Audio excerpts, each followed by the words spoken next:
बीच ते टूटै, संत का दुखी किते काज ना पहुँचै।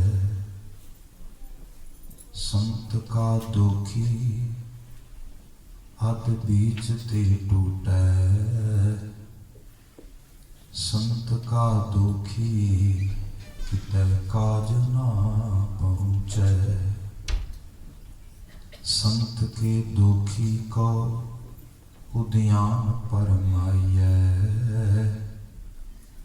संत का दुखी उजड़ पाइयै।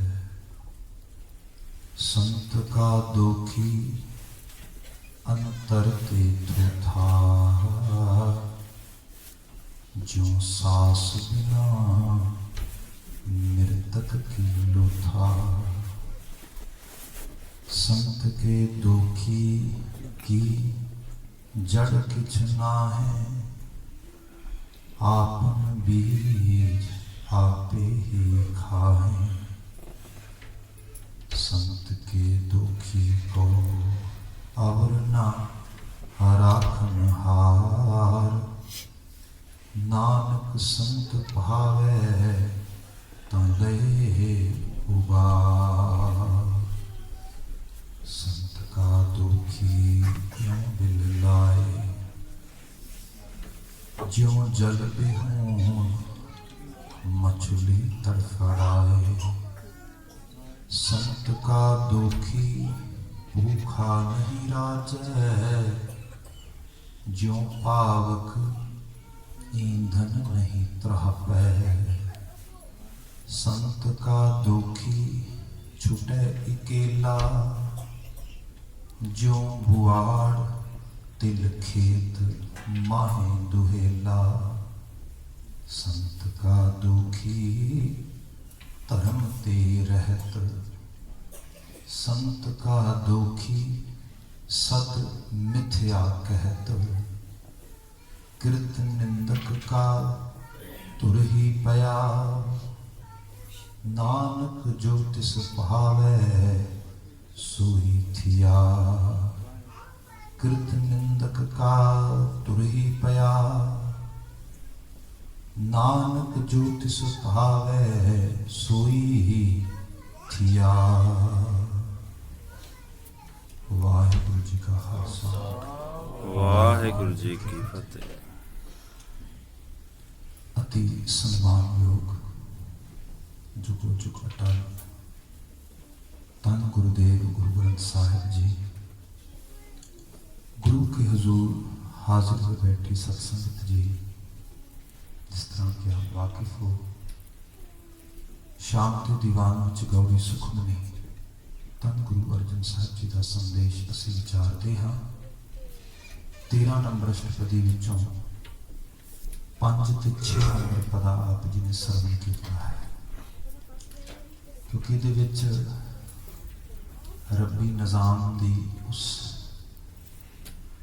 गुणात्मक पक्ष तो विरवे रहने वाले बंदे दी बिरती की बात की गई, जिहड़ा जीवन दे विच सवाए दोख गुनाह पाप ते माड़ियां बिरतियां तो कुछ नाल नहीं ले जा सकता। गुरु साहब ने कहा सीगा कि नानक अवगुण चेतड़े तेती गली जंजीर। अवगुण असल दे विच होर कुछ नहीं, साडे गले दीयां फाइयां ने, जिन्ने वधी जाणगे उन्ने फाइयां वधी जाणगियां। सो साहिब पिता ने यह भी खासा है, वडियाई है, खूबी है इस बाणी दी। जिवें असीं पदे ही पढ़ रहे हाँ, कमाल है। बंदा एक पदा पढ़ता सोचता गुरु महाराज ने एक्सट्रीम करता है, इस तो वध कोई कुछ नहीं सकता। अगला पदा पढ़ते उदू यूनीक महाराज सिरे ला देंगे, उदू अगला पढ़ते कमाल होंगी। बंदा सोचता है क्या महाराज इंजा जिवें लफ्ज़ां दा दरिया बन के वग रहा है, अल्फाज जो भाग है परोसी पूरे लगे जाते इसी तरह लगातार। हालांकि असी क्योंकि अपने व्याख्यान के पक्ष के दोहराव ना आए, 2-2 पदे ले रहे हैं, पर साहिब महाराज ने हर सतर हर पंक्ति हर हरफ एवं सजाया जिन्हें बिल्कुल यूनीक पहली बार कह रहा। खैर बचन की प्रारंभता सब जिक्र करते संत का दोखी अध बीच ते टूटा। संत का दोखी संत, फिर मैं बेनती करा, ये व्यक्ति सूचक नहीं, ये शक्ति सूचक है। क्योंकि व्यक्तिवादी प्रवृत्ति गुरु महाराज ने उन्होंने तो क्या सी कि इन्हों असीं लाना है, तो साइड से रखना है। क्योंकि तुसीं होर बहुत सारिया चीज़ां देखोगे आप, कुछ जिहड़ा है साडी रूटीन में आने वाली संगत है, बहुतायत नवेकली संगत है। जो सही रूप में देखो, बहुत सारे बचन ऐसे ने जिन्होंने बंदा बड़े ध्यान नाल देखे। क्योंकि इन्होंने बचनों का सहारा लैके जोड़े लोग अपने कुकर्म करते हैं, माड़े अमल करते हैं, अध्यात्मक तौर पर धार्मिक तौर पर लोगों का नुकसान करते हैं, वो लोग अपने आप को जस्टिफाई करने की ट्राई कर रहे हैं। वो कहते हैं देखो जी तुसी जिहड़ा निंदिया नहीं करनी, बस ये तो बच के रहना, इस तो बाहर रहना है। हो की रहा है कि सच के भुलेखे के नाल झूठ लोग खरीदी जाते हैं बेचारे। फिर असीं भी गुनहगार जिहड़े अखी वेख के सब कुछ फिर अखों परोखे करते हैं। बंदे दे अमल जिहड़ा उहदा एक्ट है उन्होंने एज इट इज जिहड़ा है उन्होंने सानूं प्रेजेंट करना चाहिए है। उहदे च खूबी है, खूबी तो गुण ने, वडियाई है, कौन कहता कि वडियाई नूं ना सराया जाए, पूरा सराहो। पर जे बंदे च खामी है उन्होंने खामी नूं उजागर किया जाए, उन्होंने भी कहा जाए कि भाई आ खामी है, आ इहदे च कान है, तो महाराज ने किते कसर नहीं छड्डी। तुसीं किन्नी वारी आ बचन पढ़िया होना, मैं सिर्फ एग्जाम्पल रूप में कह रहे हैं। बाबा कबीर जी का बाग पठानकोट कुछ इस तरह बचन लोग सुनते या पढ़ाते या पढ़ते हैं कि बाबा कबीर जी के कोल एक बारी किते पुरोहितां का एक डेलीगेट इकट्ठा होकर आ गया, तो कहते कबीर तू सियाना बड़ा है, तेनों गल्लां बड़ियां वधिया आउंदियां ने, तेनों लोग सियाना समझते हैं, शनाख्त बड़ी, तेनों हर चीज़ की। असीं तेरे को जानना चाहुंदे हां, शहर देख दिवालियां का शहर है, मंदिरां का शहर है, इत्थे लोकी आस्था लैके आउंदे ने। ईवन लोग मरण तो बाद भी अपनी मंडोली इत्थे लैके जलाउणी चाहुंदे ने। इस तो वधिया शहर किहड़ा हो सकदा? हज़ारां लखां लोग हर रोज इत्थे जिहड़ा है अपने सजदे करते हैं। पर गजब ये है, ये बनारस शहर मशहूर होना चाहिए सी आस्था करके, अपने दिवालियां करके, अपनी पूजा अर्चना करके, होर बड़ियां क्लासिक चीज़ां। उत्थे शास्त्रीय संगीत की बड़ी धारा वजदी पुराने समय तो अजे भी है। जो उत्थों के गवंतरी ने, गवैये ने, उन्हों का कोई मुकाबला नहीं। जो उस तो अगले पड़ाव देखो, उत्थे कारीगर जिहड़े ने, जिहड़े रेशम का कामकार करते हैं पुराने समय तो बड़े मकबूल रहे। बनारस का रेशम अजे भी जिहड़ा है लोग बड़ा मशहूर मकबूल मनते हैं। मगर इस सब के बावजूद बनारस की मशहूरी ना तो रेशम करके है, ना दिवालियां करके, ना इत्थों के क्लासिकल संगीत किसी चीज करके नहीं। लोग बनारस नूं ठग्गां दा शहर कहते हैं। कबीर तू भी तो इस शहर च रहिंदा है, तू भी कभी कोई ठग देखिया होना? जे किते वेख्या दस, ये लोग गलत नहीं है व्याख्या करते साडे शहर की। तो बाबा कबीर थानका कहते फिर तो शब्द विचारते, वो कहते मैं वेखे ठग, अज भी वेख रहे मेरे आले दुआले। वो कहते सानू तो कोई नहीं दस्सिया। बाबा कबीर कहते मेरी निगाह नाल देखो कौन ने वो ठग, सानू नहीं पता। बाबा कबीर ने फिर वचन उच्चारित किया जिहड़ा अज भी अलाही दस्तावेज है। तो पंजाबी जबान दे विच अखाण की तरह, मुहावरेदारी की तरह, ऐसे जिहड़ा ईडियम की तरह से यूज करते हैं, उस रूप में असीं जिहड़ा है अपनी रूटीन में लिया है। बचन है गज साढ़े तह तह धोतियां। बाबा कबीर कहते कोई होर नहीं, आ जिहड़े साढ़े 3-3 गज के लंबे कपड़े लंगोट बन के तुरे फिरदे ना, ये धोतियां पाउंदे ने। इस मैनूं यही दिस रहे गज साढ़े तह तह धोतियां, तेरे पाए तग गली जिन्हां जप मालियां, लोटे हथ ने पग, ओए हर के संत ना कियां बनारस के ठग। ये ने असल विच ठग, ये बनारस नूं रिफ्लैक्ट करते हैं। चार चुफेरे लोग ये तो इसकी पहचान लेंदे ने शहर की। ये तो मुराद ये है, जबान तो कुछ होर है, अमल च कुछ होर है, दिख कुछ होर है, अंदर कुछ होर है। ये जिहड़ा आवरण है ये किसी रूप में रब जी नूं पसंद नहीं गा। संत एक शुभ गुणों की उस मुजस्सम का नाम है जिहदी प्रतीकता, जिहदी सिग्निफिकेशन अकाल पुरख वाहिगुरू के नाम में ही भुगती है जाके।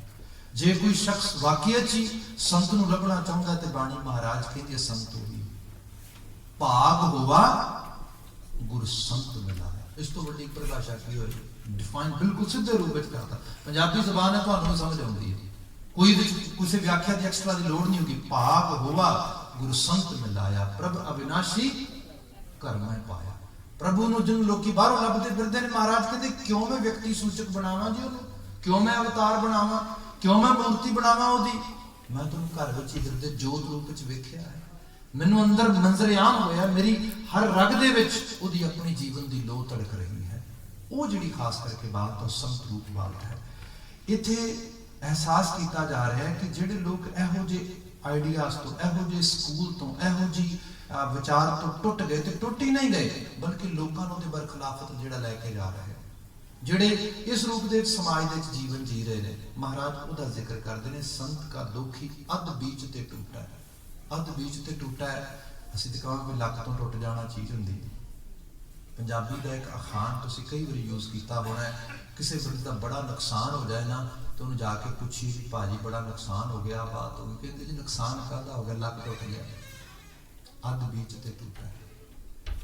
ਜਦੋਂ ਜੀਵਨ ਪਰਯੰਤ ਬੰਦਾ ਇਸ ਕਿਸਮ ਦੇ ਅਮਲ ਵਿੱਚ ਰਹਿੰਦਾ ਹੈ ਜਿਹਦੇ ਨਾਲ ਉਹ ਕੋਈ ਨਾ ਕੋਈ ਬਦਨਾਮੀ, ਕੋਈ ਨਾ ਕੋਈ ਗਲਤ ਚੀਜ਼, ਇਹ ਚੀਜ਼ ਜਿਹਨੂੰ ਅਸੀਂ ਸਦਾਚਾਰ ਕਹਿੰਦੇ, ਐਥਿਕਸ ਕਹਿ ਰਹੇ ਸੀ ਇੱਕ ਦਿਨ, ਜਿਹੜਾ ਐਥਿਕ ਤੇ ਪ੍ਰਿੰਸੀਪਲ ਬੇਸਡ ਲਾਈਫ ਸਟਾਈਲ ਹੈ, ਬੰਦਾ ਉਹਦੀ ਤਲਾਂਜਲੀ ਕਰ ਲੈਂਦਾ ਹੈ ਤੇ ਦੇਰ ਸਵੇਰ ਆਖਰਕਾਰ ਉਹਨੂੰ ਉਹਦੀ ਬਦਨਾਮੀ, ਉਹਨੂੰ ਇਨਜ਼ਾਨਾ, ਉਹਨੂੰ ਰਿਜ਼ਲਟ ਭੁਗਤਣਾ ਪੈਂਦਾ ਹੈ। ਤੇ ਬੰਦੇ ਨੂੰ ਇੰਝ ਮਹਿਸੂਸ ਹੁੰਦਾ ਜਿਵੇਂ ਉਹਦੇ ਜੀਵਨ ਦੇ ਬਿਲਕੁਲ ਦਰਮਿਆਨ ਅੱਧ ਵਿੱਚ ਮਝਧਾਰ ਵਿੱਚ ਆ ਕੇ ਜਿਵੇਂ ਉਹਦੀ ਬੇੜੀ ਡੁੱਬ ਰਹੀ ਹੋਵੇ, ਜਿਵੇਂ ਉਹਦਾ ਕਿਸੇ ਨੇ ਲੱਕ ਤੋੜ ਦਿੱਤਾ ਹੋਵੇ, ਕਿਉਂਕਿ ਜੋ ਪਿੱਛੇ ਹੋ ਗਿਆ ਉਹਨੂੰ ਸਵਾਰ ਨਹੀਂ ਸਕਦਾ, ਅਗਲੇ ਪਾਸੇ ਰਾਹ ਕੋਈ ਨਹੀਂ ਦਿਸਦਾ ਤੇ ਬੰਦਾ ਫਿਰ ਬਿਲਕੁਲ ਕਨਫਿਊਜ਼ ਹੋ ਜਾਂਦਾ। ਉਹਦੀ ਬਾਤ ਕੀਤੀ ਗਈ। ਗੁਰਦੇਵ ਕਹਿੰਦੇ ਸੰਤ ਕਾ ਦੋਖੀ ਅੱਧ ਬੀਚ ਤੇ ਟੁੱਟਾ ਹੈ, ਸੰਤ ਕਾ ਦੋਖੀ ਕਿਤੇ ਕਾਜ ਨਾ ਪਹੁੰਚੈ, ਕਿਤੇ ਕਾਜ ਨਾ ਪਹੁੰਚੈ। ਇਹਦੇ ਬਾਰੇ ਗੁਰਬਾਣੀ ਚੋਂ ਵੀ ਇੱਕ ਐਗਜ਼ਾਮਪਲਸ ਨੇ, ਮੈਂ ਜੇ ਬਹਿਰੂਨੀ ਦੁਨੀਆ ਚ ਐਗਜ਼ਾਮਪਲ ਦੇਵਾਂ, ਸ਼ਾਇਦ ਆਪਨੇ ਕਦੀ ਪੜ੍ਹੀ ਹੋਏ, ਪ੍ਰਵਾਨਾ ਜੀ ਕਈ ਵਾਰੀ ਇਹਨੂੰ ਇੱਕ ਦੋ ਮੈਂਸ਼ਨ ਕਰਦੇ ਨੇ, ਪੰਜਾਬੀ ਦੇ ਲਿਖਾਰੀ ਨੇ ਇੱਕ ਦੋ ਲਫ਼ਜ਼ ਕਹਾਣੀ ਰੂਪ ਵਿੱਚ ਲਿਖਿਆ ਹੈ। ਹੋਇਆ ਇਹ ਕਿ ਜ਼ਿਕਰ ਹੈ ਕਿਤੇ ਕਾਜ ਨਾ ਪਹੁੰਚੈ। ਕੋਈ ਸ਼ਖਸ ਹੈ ਤੇ ਰਾਤ ਨੂੰ ਸੌਂਦਾ ਤੇ ਸੁੱਤੇ ਦੌਰਾਨ ਸੁਪਨਾ ਆਉਂਦਾ ਹੈ, ਸੁਪਨਾ ਆਉਂਦਾ ਹੈ ਤੇ ਉਹਨੂੰ ਦਿਸਦਾ ਵੀ ਬਹੁਤ ਵੱਡੇ ਲੈਵਲ ਤੇ ਜਿਹੜੀ ਹੈ ਕਰੰਸੀ, ਉੱਥੇ ਰੁਪਏ ਕਹਿ ਲਓ ਤੇ ਇੱਥੇ ਡਾਲਰ ਕਹਿ ਲਓ, ਖਿਲਰੇ ਫਿਰਦੇ ਨੇ ਪਾਰਕਿੰਗ ਲਾਟ ਸਾਰੇ ਦੇ ਵਿੱਚ ਬਿਲਕੁਲ ਐਨ, ਤੇ ਉਹ ਤਾਂ ਹੀ ਤੇ ਵਿਚਾਰਾ ਭੱਜ ਕੇ ਇਕੱਠੇ ਕਰਦਾ ਹੈ। ਇਕੱਠੇ ਕਰਕੇ ਤੇ ਬਿਲਕੁਲ ਜਦੋਂ ਗੋਲੀ ਲਾ ਕੇ ਤੂੰ ਆਪਣੀ ਝੋਲੀ 'ਚ ਪਾਉਣ ਲੱਗਦਾ ਤੇ ਹਵਾ ਚੱਲ ਜਾਂਦੀ ਹੈ। ਉਹ ਹਵਾ 'ਚ ਬੜਾ ਯਤਨ ਕਰਦਾ ਫੜਨ ਦਾ, ਬੜਾ ਅਖੀਰ ਹੁੰਦਾ ਇਹ ਹੈ ਕਿ ਉਹ ਸਾਰੇ ਉੱਡ ਜਾਂਦੇ ਨੇ, ਰਹਿੰਦਾ ਕੋਈ ਨਹੀਂ, ਤੇ ਫਿਰ ਉਸ ਤੋਂ ਬਾਅਦ ਅੱਖ ਖੁੱਲ ਜਾਂਦੀ ਉਹਦੀ। ਇਹ ਸੁਪਨਾ ਕਈ ਵਾਰ ਰਿਪੀਟ ਹੁੰਦਾ, ਬੜਾ ਦੁਖੀ ਹੁੰਦਾ। ਇੱਕ ਦਿਨ ਕਿਸੇ ਜੋਤਸ਼ੀ ਕੋਲ ਚਲਾ ਗਿਆ, ਕਿਸੇ ਬ੍ਰਾਹਮਣ ਕੋਲ, ਕਿਸੇ ਸਿਆਣੇ ਕੋਲ, ਜਿਹੜੇ ਇਹੋ ਜਿਹੇ ਕਿਸਮ ਦੀਆਂ ਚੀਜ਼ਾਂ ਦੀ ਇੰਟਰਪ੍ਰੀਟੇਸ਼ਨ ਕਰਦੇ ਨੇ। ਉਹਨੂੰ ਜਾ ਕੇ ਕਹਿੰਦਾ ਜੀ ਆਹ ਦਿੱਕਤ ਬੜੀ ਵੱਡੀ ਹੈ, ਬੜੀ ਮਾਇਆ ਦਿਸਦੀ, ਬੜਾ ਅੰਬਾਰ ਲੱਗਦੇ ਨੇ, ਉਹ ਇਕੱਠੇ ਵੀ ਕਰ ਲੈਣਾ, ਬਸ ਪਾਂਡੀ ਬੰਨਣ ਲੱਗਣਾ ਤੇ ਹਵਾ ਚੱਲਦੀ ਸਭ ਉੱਡ ਜਾਂਦਾ। ਉਹ ਕਹਿੰਦਾ ਵੀ ਕੋਈ ਗੱਲ ਨਹੀਂ, ਮੈਂ ਕੋਈ ਯਤਨ ਕਰਾਂਗਾ, ਕੋਈ ਜਾਦੂ ਟੂਣਾ, ਕੋਈ ਇਸ ਰੂਪ ਦੇ ਝਾੜਾ ਫੂਕਾ ਉਸ ਰੂਪ ਤਰੀਕੇ ਨਾਲ ਕਿ ਨਾ ਤੈਨੂੰ ਇਹ ਸੁਪਨਾ ਆਉਣਾ ਬੰਦ ਹੋ ਜਾਏਗਾ। ਉਹ ਲੜ ਪਿਆ ਉਹਦੇ ਨਾਲ। ਉਹ ਕਹਿੰਦਾ ਤੈਨੂੰ ਹਿਆ ਆਉਣੀ ਚਾਹੀਦੀ, ਤੈਨੂੰ ਜੋਤਸ਼ੀ ਨੇ ਬਣਾਤਾ, ਤੇਰੇ ਵਰਗਾ ਬੰਦਾ ਤੇ ਜਿਹੜਾ ਜੋਤਸ਼ੀ ਹੋਣਾ ਹੀ ਨਹੀਂ ਚਾਹੀਦਾ, ਤੇਰੇ ਵਰਗਾ ਬੰਦਾ ਕੋਈ ਕਿਸੇ ਦਾ ਕੁਝ ਨਹੀਂ ਸਵਾਰ ਸਕਦਾ। ਉਹ ਕਹਿੰਦਾ ਹੋਇਆ ਕੀ? ਕਹਿੰਦਾ ਤੈਨੂੰ ਕਿੰਨੇ ਕਿਹਾ ਵੀ ਸੁਪਨਾ ਨਾ ਆਵੇ? ਉਹ ਕਹਿੰਦਾ ਫਿਰ ਇਸੇ ਵਾਸਤੇ ਤੇ ਆਇਆ ਤੂੰ? ਕਹਿੰਦਾ ਨਹੀਂ, ਮੈਂ ਇਸ ਵਾਸਤੇ ਆਇਆ ਵੀ ਹਵਾ ਨਾ ਚੱਲੇ, ਹਵਾ ਰੋਕ, ਮੁੱਖ ਮੁਸੀਬਤ ਤੇ ਹਵਾ ਦੀ ਹੈ। ਉਹ ਕਹਿੰਦਾ ਸਪੋਜ਼ ਕਰ ਹਵਾ ਰੋਕ ਦੇਣਾ ਹੈ ਤੇ ਸੁਪਨਾ ਹੀ ਹੈ, ਫਿਰ ਕੀ ਕਰੇਗਾ? ਸਪੋਜ਼ ਕਰੋ ਜੇ ਹਵਾ ਰੁਕ ਵੀ ਗਈ, ਇਕੱਠਾ ਵੀ ਕਰ ਲਿਆ, ਪੰਡ ਵੀ ਬੰਨ ਲਈ ਹੈ ਤੇ ਫਿਰ ਵੀ ਖਾ ਵੀ ਨਾ। ਬੰਦਾ ਇਹ ਨਹੀਂ ਸੋਚਦਾ ਕਿਤੇ ਕਾਜ ਨਾ ਪਹੁੰਚਾ ਹੈ। ਦੇਖੋ ਸੰਸਾਰ ਹੀ ਸੁਪਨਾ ਹੈ ਆਪਣੇ ਆਪ ਦੇ ਵਿੱਚ। ਜੇ ਬੰਦਾ ਇਹ ਸੋਚੇ ਕਿ ਮੈਂ ਸ਼ਾਇਦ ਸਰਮਾਏਦਾਰੀ ਨਾਲ ਲੈ ਜਾਵਾਂਗਾ, ਮੈਂ ਸਾਜੋ ਸਮਾਨ ਲੈ ਜਾਵਾਂਗਾ, ਆਪਣੀਆਂ ਅਰਨ ਕੀਤੀਆਂ ਹੋਈਆਂ ਪੋਜੀਸ਼ਨਸ ਲੈ ਜਾਵਾਂਗਾ, ਕੋਈ ਚੀਜ਼ ਲੈ ਲਵੋ। ਮਹਾਰਾਜ ਦੀ ਬਾਣੀ ਕਹਿੰਦੀ ਸਭ ਸੁਪਨਾ ਹੈ, ਇਹਨਾਂ ਚੋਂ ਕੋਈ ਚੀਜ਼, ਇਹ ਗੁਜ਼ਰ ਮਾਤਰ ਹੈ, ਇਹ ਜਸਟ ਫॉर ਟਾਈਮ ਬੀਇੰਗ ਹੈ ਇੱਥੇ। ਹਾਂ ਸਹੀ ਰੂਪ ਦੇ ਵਿੱਚ ਜਿਹੜੀ ਚੀਜ਼ ਨਿਭਣ ਵਾਲੀ ਹੈ ਉਹ ਤੇਰੀ ਆਪਣੀ ਨੀਅਤ ਨਾਲ ਕੀਤੇ ਹੋਏ ਚੰਗੇਰੇ ਅਮਲ ਤੇ ਚੰਗੇਰੀਆਂ ਸੋਚਾਂ ਨੇ, ਜਿਨ੍ਹਾਂ ਨੂੰ ਤੂੰ ਲੈ ਲਵੇਂ ਤੇ ਅਖੀਰ ਇੱਕ ਦਿਨ ਸਮਾਂ ਆਵੇ ਜਦੋਂ ਕਿਤੇ ਮਹਿਸੂਸ ਹੋਵੇ ਵੀ ਸਭ ਸੁਪਨਾ ਹੋਣ ਲੱਗਾ ਹੈ, ਸਭ ਜਿਹੜਾ ਹੈ ਤੇਰੇ ਤੋਂ ਦੂਰ ਜਾਣ ਲੱਗਾ ਹੈ, ਤੇ ਉਸ ਵਕਤ ਆਪਣੇ ਆਪ ਨੂੰ ਤਸੱਲੀ ਹੋਏ ਵੀ ਮਨਾ ਜੀਵਨ ਸਫਲ ਕਰਕੇ ਜਾ ਰਿਹਾ, ਜੀਵਨ ਜਿਹੜਾ ਅਜਾਈ ਗਵਾ ਕੇ ਨਹੀਂ ਜਾ ਰਿਹਾ। ਪਰ ਸਾਹਿਬ ਕਹਿੰਦੇ ਜਿਹੜਾ ਹੈ ਹੀ ਸੰਤ ਦੋਖੀ, ਜਿਨੇ ਸਤ ਬਿਰਤੀ ਦੇ ਨੇੜੇ ਹੀ ਨਹੀਂ ਜਾਣਾ, ਜਿਹੜਾ ਸਤ ਦੇ ਇਹਨਾਂ ਅਸੂਲਾਂ ਨੂੰ ਧਾਰਨ ਕਰਨ ਵਾਸਤੇ ਕੀ ਹਰ ਵਕਤ ਭੰਡਣ ਤੇ ਲੱਗਾ ਹੋਇਆ ਹੈ, ਸੰਤ ਕਾ ਦੋਖੀ ਕਿਤੇ ਕਾਜ ਨਾ ਪਹੁੰਚੇ, ਉਹਦੀ ਜੀਵਨ ਦਾ ਕਾਜ ਕਿਵੇਂ ਸਵਰੇਗਾ? ਉਹ ਦੇਰ ਸਵੇਰ ਜਿਹਨੂੰ ਸਾਹਿਬ ਕਹਿੰਦੇ ਚੱਲੇ ਜੁਆਰੀ ਦੋਏ ਕਰ ਝਾਰ, ਜਿਵੇਂ ਜੁਆਰੀ ਹੁੰਦਾ ਨਾ, ਉਹ ਜਾ ਕੇ ਬੈਠਦਾ ਜੂਏ ਖੇਡਣ ਵਾਲੀ ਸੀਟ ਦੇ ਉੱਤੇ, ਸੋਚਦਾ ਬਸ 20 ਲੈ ਕੇ ਆਇਆ, 200 ਬਣਾ ਕੇ, 2000 ਬਣਾ ਕੇ, 2 ਲੱਖ ਬਣਾ ਕੇ ਲੈ ਕੇ ਜਾਵਾਂਗਾ। ਹਕੀਕਤ ਇਹ ਹੈ ਉਹ 2 ਲੱਖ ਛੱਡ ਕੇ 50 ਲੱਖ ਵੀ ਬਣਾ ਲੇ। ਸਿਆਣੇ ਕਹਿੰਦੇ ਨੇ ਜੁਆਰੀ ਨਾ ਜਿੱਤਦਾ ਜਾਂ ਜਿਹੜਾ ਬਾਜੀ ਛੱਡਦਾ ਨਾ ਹਾਰਦਾ ਛੱਡਦਾ ਹੈ। ਜਿੱਤਦਾ ਇਸ ਕਰਕੇ ਨਹੀਂ ਤਿਆਗਦਾ ਕਿ ਹੋਰ ਬਣਾਵਾਂਗਾ, ਹਾਰਦਾ ਇਸ ਕਰਕੇ ਨਹੀਂ ਤਿਆਗਦਾ ਕਿ ਇੰਨਾ ਹਾਰ ਗਿਆ, ਇਹਨੂੰ ਫਿਰ ਨੁਕਸਾਨ ਨੂੰ ਭਰਨਾ ਵੀ ਤੇ ਇੱਥੋਂ ਹੀ। ਅਖੀਰ ਉਹ ਦੋਏ ਕਰ ਜਿਹੜਾ ਹੈ ਝਾੜ, ਦੋਵੇਂ ਹੱਥ ਝਾੜ ਕੇ ਸੰਸਾਰ ਤੋਂ ਜਿਹੜਾ ਪਾਰ ਜਾਂਦਾ ਹੈ। ਸਾਹਿਬ ਇੱਥੇ ਜ਼ਿਕਰ ਕਰ ਰਹੇ ਸੀ, ਕਹਿਣਗੇ ਸੰਤ ਕਾ ਦੁਖੀ ਕਿਤੇ ਕਾਜ ਨਾ ਪਹੁੰਚੇ, ਸੰਤ ਕੇ ਦੁਖੀ ਕੋ ਉਦਿਆਨ ਫਰਮਾਈਏ। ਉਦਿਆਨ ਜੰਗਲ ਦੇ ਵਿੱਚ ਜੰਗਲੀ ਲੋਕ ਜਾਂ ਜੰਗਲੀ ਜਾਨਵਰ ਜਿਹੜੇ ਨੇ ਉਹ ਵਸਦੇ ਨੇ।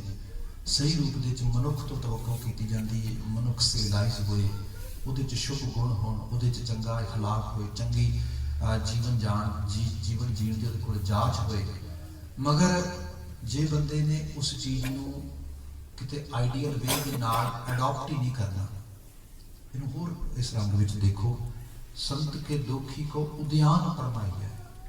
ਜਿਹੜੀ ਚੀਜ਼ ਨੂੰ ਮੈਂ ਆਈਡੀਅਲ ਕਰਾਂਗਾ, ਦੇਰ ਸਵੇਰ ਮੇਰੀ ਸੋਚ ਉਹੋ ਜਿਹੀ ਹੋਏਗੀ। ਬਾਣੀ ਮਹਾਰਾਜ ਦੇ ਵਾਕ ਪੜ੍ਹੋ, ਸਰ ਕਹਿੰਦੇ ਨੇ ਜੈਸੋ ਸੇਵਾ ਤੈਸੋ ਹੋ। ਜਿਸ ਚੀਜ਼ ਦੀ ਸੇਵਾ ਹੈ, ਆਸਥਾ ਹੈ, ਇਬਾਦਤ ਹੈ, ਜੀਵਨ ਉਹੋ ਜਿਹਾ ਹੋ ਜਾਏਗਾ। ਜਿਵੇਂ ਅੱਜ ਦੇਖੋ ਜਿਸ ਕਿਸਮ ਦੀਆਂ ਸੈਲੈਬ੍ਰਿਟੀਜ਼ ਅਸੀਂ ਆਲੇ ਦੁਆਲੇ ਯੰਗਸਟਰਸ ਦੇ ਜੀਵਨ ਨਾਲ ਜਿਹੜੀਆਂ ਰਿਲੇਟ ਕਰਦੇ ਹੋਏ ਦੇਖਦੇ ਹਾਂ ਲੋਕਾਂ ਨੂੰ, ਹੁਣ ਉਹਦੀਆਂ ਤਸਵੀਰਾਂ ਲਾ ਰਿਹਾ, ਉਹੋ ਜਿਹੇ ਕੱਪੜੇ ਪਾ ਰਿਹਾ, ਉਹੋ ਜਿਹਾ ਜਿਹੜਾ ਹੈ ਖਾਣਾ ਪਾਣਾ ਪਾ ਰਿਹਾ, ਹੋਏਗਾ ਕਿ ਉਹਦੇ ਜੀਵਨ ਦੀ ਰਿਫਲੈਕਸ਼ਨ ਸਾਰੀ ਉਹਦੇ 'ਚ ਆ ਜਾਏਗੀ। ਜੇ ਅਸੀਂ ਸਿਧਾਂਤਕ ਤੌਰ ਤੇ ਪੋਜ਼ਿਟਿਵ ਵੇ ਦੇ ਨਾਲ ਜਿਹੜੇ ਚੰਗੇਰੇ ਲੋਕ, ਜਿਹੜੇ ਚੰਗੇਰੀਆਂ ਚੀਜ਼ਾਂ ਰੱਖਣ ਵਾਲੇ ਲੋਕ ਨੇ, ਉਹਨਾਂ ਦੀ ਬਾਤ ਕਰੀਏ, ਮੈਂ ਛੋਟੀ ਜਿਹੀ ਇੱਕ ਐਗਜ਼ਾਮਪਲ ਦੇਣਾ ਚਾਹਾਂਗਾ। ਚੰਗਾ ਗੁਣ ਵੀ ਕਿਤੋਂ ਲੈ ਲੈਣਾ ਚਾਹੀਦਾ ਹੈ। ਦਲਾਈ ਲਾਮਾ 3-4 ਵਰੇ ਪਹਿਲਾਂ ਦੀ ਬਾਤ ਹੋਣੀ, ਲੈਰੀ ਕਿੰਗ ਦੇ ਨਾਲ ਸੀਗਾ CNN ਜਦੋਂ ਲਾਈਵ ਪ੍ਰੋਗਰਾਮ ਕਰਦਾ ਸੀ। ਆਖਰਕਾਰ ਬੜੀ ਦੁਨੀਆ ਨੂੰ ਮਿਲੀਅਨਸ ਆਫ ਲੋਕ ਵਾਚ ਕਰ ਰਹੇ, ਉਹ ਵੀ ਆਪਣੇ ਆਪ ਵਿੱਚ ਬੜਾ ਵੈਟਰਨ, ਬੜਾ ਐਕਸਪੀਰੀਅੰਸਡ ਪੱਤਰਕਾਰ ਹੈ, ਏਡਾ ਵੱਡਾ ਜਰਨਲਿਸਟ ਹੈ। ਦੂਸਰੇ ਪਾਸੇ ਦਲਾਈ ਲਾਮਾ ਵੀ ਕਹਿੰਦਾ ਮੈਂ ਇੱਕ ਰੂਹਾਨੀ ਪਰਸਨੈਲਿਟੀ ਹਾਂ। ਲੋਕਾਂ ਕਿਹਾ ਵੀ ਦੇਖਦੇ ਹਾਂ, ਫਿਰ ਜਦੋਂ ਖਾਸ ਕਰਕੇ ਕੈਮਰੇ ਦੇ ਸਾਹਮਣੇ ਉਹ ਆਪਣੀ ਪੋਜੀਸ਼ਨ ਬਚਾਉਣ ਦੇ ਚੱਕਰ 'ਚ ਹੁੰਦਾ, ਉਹ ਆਪਣੀ ਪੋਜੀਸ਼ਨ ਦੇ ਬਚਾਉਣ ਦੇ ਚੱਕਰ 'ਚ ਪਹਿਲਾਂ ਤਾਂ ਉਹ ਘੋਲ ਹੋਇਆ ਬੜਾ ਆਪਸ ਵਿੱਚ ਗੱਲਾਂ ਬਾਤਾਂ, ਉਹਨੇ ਟਰਾਈ ਕੀਤੀ, ਉਹਨੂੰ ਉਸ ਤੇ ਅਖੀਰ ਲੈਰੀ ਕਿੰਗ ਜਿਹੜਾ ਹੈ ਉਹ ਗਿਵ ਅਪ ਕਰ ਗਿਆ, ਕਹਿੰਦਾ ਵੀ ਠੀਕ ਹੈ, ਮੈਂ ਐਕਸੈਪਟ ਕਰਦਾ ਕਿ ਤੇਰੀ ਮੁਹਾਰਤ ਜਿਹੜਾ ਤੇਰਾ ਸਬਜੈਕਟ ਹੈ ਉਹ ਵਧੀਆ ਹੈ। ਅਖੀਰ ਉਹ ਕਹਿੰਦਾ ਵੀ ਤੂੰ ਅਮਰੀਕਾ ਹੈ, ਤੈਨੂੰ ਕਿਸੇ ਗੱਲ ਤੋਂ ਥੋੜਾ ਬਹੁਤਾ ਇਤਰਾਜ਼ ਹੋਏਗਾ ਇੱਥੇ ਜਾਂ ਕਿਸੇ ਰੂਪ ਦੇ ਵਿੱਚ ਅਮਰੀਕਨ ਸੋਸਾਇਟੀ ਦੇ ਵਿੱਚ ਕੋਈ ਕਿਸੇ ਤਰੀਕੇ ਦਾ? ਕਹਿੰਦਾ ਜੀ ਇਤਰਾਜ਼ ਹੈ। ਹੁਣ ਇਤਰਾਜ਼ ਕੀ ਹੈ? ਕਹਿੰਦਾ ਇਤਰਾਜ਼ ਸਿਰਫ ਅਮਰੀਕਾ ਦੇ ਵਿੱਚ ਰਹਿਣ ਵਾਲਿਆਂ ਤੇ ਨਹੀਂ, ਅਮਰੀਕਨਾਈਜ਼ਡ ਕਲਚਰ ਨੇ ਜੋ ਦੁਨੀਆ ਪੱਧਰ ਤੇ ਕੀਤਾ ਹੈ ਉਸ ਸਾਰੇ ਦੇ ਵਿੱਚ ਹੈ। ਕਹਿੰਦਾ ਕੀ ਇਤਰਾਜ਼ ਹੈ? ਕਹਿੰਦਾ ਇਤਰਾਜ਼ ਇਹ ਹੈ ਕਿ ਜਿਹੜੀ ਯੰਗ ਜਨਰੇਸ਼ਨ, ਜਿਹੜੇ ਅਜੇ ਫੁੱਲ ਖਿੜ ਰਹੇ ਨੇ, ਜਿਹੜੀ ਅਜੇ ਮਿੱਟੀ ਕੁਝ ਬਣ ਰਹੀ ਹੈ, ਉਸ ਸਾਰੀ ਮਿੱਟੀ ਲਈ ਤੇ ਸਾਰੇ ਫੁੱਲਾਂ ਲਈ ਜਿਹੜੇ ਆਈਡੀਅਲ ਮਿਥ ਦਿੱਤੇ ਗਏ ਨੇ ਜਾਂ ਮਿੱਥੇ ਜਾ ਰਹੇ ਨੇ ਉਹ ਗਲਤ ਨੇ। ਕਹਿੰਦਾ ਮੈਨੂੰ ਇਸ ਗੱਲ ਦਾ ਅਫਸੋਸ ਹੁੰਦਾ ਹੈ, ਮੈਂ ਲੋਕਾਂ ਦੇ ਜੀਵਨ ਜਿਹੜਾ ਹੈ ਬਰਬਾਦ ਹੁੰਦੇ ਵੇਖਦਾ, ਕਰ ਕੁਝ ਨਹੀਂ ਪਾ ਰਿਹਾ। ਇਹ ਹਕੀਕਤ ਹੈ।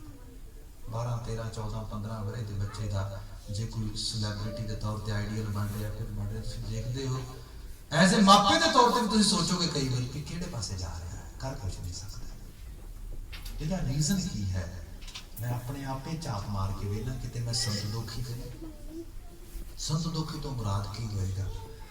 ਦੇਖੋ ਘਰਾਂ ਥਾਵਾਂ ਤੇ ਬਹੁਤ ਸਾਰੀਆਂ ਚੀਜ਼ਾਂ ਹੁੰਦੀਆਂ ਨੇ। ਅਕਸਰ ਬੇਨਤੀ ਕਰਦਾ, ਜਿਵੇਂ ਸਾਡਾ ਗੁਰਦੁਆਰਾ ਇੰਸਟੀਟਿਊਸ਼ਨ ਹੈ, ਇਹਦੇ 'ਚ ਬੜੀਆਂ ਖਾਮੀਆਂ ਨੇ, ਬੜੀਆਂ ਕਮੀਆਂ ਨੇ। ਅਸੀਂ ਕਮੀਆਂ ਦੀ ਗੱਲ ਨਹੀਂ ਕਰਦੇ, ਕਮੀਆਂ ਨੂੰ ਉਜਾਗਰ ਵੀ ਕਰਦੇ ਹਾਂ। ਇਹ ਸਭ ਹੋਣਾ ਵੀ ਜ਼ਰੂਰੀ ਚਾਹੀਦਾ ਹੈ, ਪਰ ਇਹਦੇ ਨਾਲ ਨਾਲ ਸਾਡਾ ਇੱਕ ਸਿਧਾਂਤਕ ਤੌਰ ਤੇ ਇਹ ਸਾਰੇ ਦਾ ਸਾਰਾ ਮਤ ਆ ਗੁਰਮਤ ਆ ਗੁਰਬਾਣੀ ਸਾਡਾ ਕਲਚਰ ਵੀ ਹੈ। ਜੇ ਅਸੀਂ ਇਹਦੀ ਪੋਜ਼ਿਟਿਵਿਟੀ, ਜੇ ਅਸੀਂ ਇਹਦਾ ਜਿਹੜੀ ਇਹਦੀ ਚੰਗੇਰੀ ਦਿੱਖ ਹੈ, ਜੇ ਉਹਦੀ ਬਾਤ ਲਗਾਤਾਰ ਘਰਾਂ ਥਾਵਾਂ ਤੇ ਨਹੀਂ ਕਰਾਂਗੇ, ਬੱਚੇ ਕਿਵੇਂ ਨੂੰ ਆਈਡੀਅਲ ਲੈਣਗੇ? ਬੱਚੇ ਕਿਵੇਂ ਨੂੰ ਅਪਣਾਉਣਗੇ? ਬੱਚੇ ਕਹਿਣਗੇ ਜਿਸ ਚੀਜ਼ ਦੀ ਤੁਸੀਂ ਗੱਲ ਕਰਦੇ ਹੋ ਉੱਥੇ ਤੇ ਲੜਾਈ ਹੋ ਰਹੀ, ਮਫਾਦ ਹੋ ਰਿਹਾ, ਝਗੜਾ ਹੋ ਰਿਹਾ। What should you do? We don't want to adopt it। ਆਹ ਚੀਜ਼ ਹੈ। ਇਸ ਕਰਕੇ ਅਸੀਂ ਅਚੇਤ ਹੀ ਸੰਤ ਦੋਖੀ ਬਣੀ ਜਾ ਰਹੇ ਹਾਂ। ਹੁੰਦਾ ਕੀ ਉਹਦੇ ਨਾਲ ਕਿ ਉਹ ਜਿਹੜੇ ਬੱਚੇ ਜਿਨ੍ਹਾਂ ਦੀ ਬੜੀ ਜ਼ਰੂਰਤ ਹੈ, ਜਿਨ੍ਹਾਂ ਦਾ ਵਿਰਸ ਹੈ, ਦੇਰ ਸਵੇਰ ਜਿਨ੍ਹਾਂ ਨੇ ਚੀਜ਼ ਲੱਭਣੀ ਹੈ, ਅਸੀਂ ਉਹਨਾਂ ਤੱਕ ਇਹ ਚੀਜ਼ ਨਹੀਂ ਪਹੁੰਚਾ ਪਾਉਂਦੇ। ਹੋਰ ਰੰਗ ਦੇਖੋ ਤੁਸੀਂ, ਇੱਕ ਕਿਤੇ ਨਾ ਕਿਤੇ ਜੀਵਨ ਵਿੱਚ ਪੜਾਅ ਹੁੰਦਾ ਹੈ ਕਿ ਇੱਕ ਏਜ ਤੋਂ ਬਾਅਦ ਬੱਚਾ ਇਨਸਾਨ ਮੈਚਿਓਰ ਹੋਣਾ ਸ਼ੁਰੂ ਹੁੰਦਾ ਹੈ, ਉਹਦੀਆਂ ਆਦਤਾਂ ਬਦਲਦੀਆਂ ਨੇ, ਉਹਦੇ ਜੀਵਨ ਦੇ ਵਿੱਚ ਚੰਗੇਰੀਆਂ ਚੀਜ਼ਾਂ ਜਿਹੜੀਆਂ ਨੇ ਉਹਨਾਂ ਦੀ ਥਾਂ ਬਣਦੀ ਹੈ। ਮਗਰ ਇਹ ਵੀ ਇੱਕ ਯਾਦ ਰੱਖਿਓ ਜੇ, ਜਿਵੇਂ ਨਿਊਰੋ ਜਿਹੜੇ ਮਹਾਰਾਨ ਨੇ ਸਾਡੀ ਨਿਊਰੋਲੋਜੀ ਨੂੰ ਜਾਣਦੇ ਨੇ, ਉਹ ਲੋਕ ਕਹਿੰਦੇ ਸਾਡਾ ਬ੍ਰੇਨ ਦਾ ਸਟਰਕਚਰ ਹੈ, ਇਹਦੇ ਘੜਨ ਦੀ ਇੱਕ ਉਮਰ ਹੁੰਦੀ ਹੈ, ਬਾਕੀ ਸਭ ਕੁਝ ਉਸ ਬਣੇ ਹੋਏ ਖਾਕੇ ਦੇ ਉੱਤੇ, ਢਾਂਚੇ ਦੇ ਉੱਤੇ ਉਸਰਦਾ ਹੈ।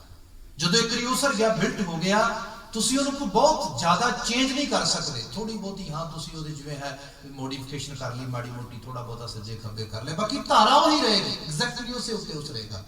ਜਿਸ ਜੀਵਨ ਨੂੰ ਅਸੀਂ ਬਚਪਨ ਕਹਿੰਦੇ ਆ, ਉਹਨਾਂ ਦਾ ਕਿਸ਼ੋਰਾ ਅਵਸਥਾ ਕਹਿੰਦੇ ਆ, ਟੀਨੇਜਰ ਏਜ ਅਸੀਂ ਕਹਿ ਦਿੰਦੇ ਆ, ਉਹ ਸਾਰੀ ਏਜ ਨੂੰ ਤੁਸੀਂ ਉਹਦੇ ਵਿੱਚ ਚੰਗੀ ਚੀਜ਼ ਫੀਡ ਨਹੀਂ ਕੀਤੀ, ਤੇ ਫਿਰ ਅਸੀਂ ਜੋਬਨ ਦੀ ਦਹਲੀਜ਼ ਤੇ ਖੜੇ ਹੋਏ ਬੱਤੇ ਤਵੱਕੂ ਕਰਦੇ ਆ ਇਹ ਸਹੀ ਰੂਪ ਦੇ ਵਿੱਚ ਜੀਵਨ ਅਮਲ ਕਰੇ, ਕਿਵੇਂ ਕਰੇ, ਕਿਉਂਕਿ ਉਹਨੂੰ ਤੇ ਉਸ ਚੀਜ਼ ਦੀ ਸ਼ਨਾਖਤ ਹੀ ਨਹੀਂ ਆਈ।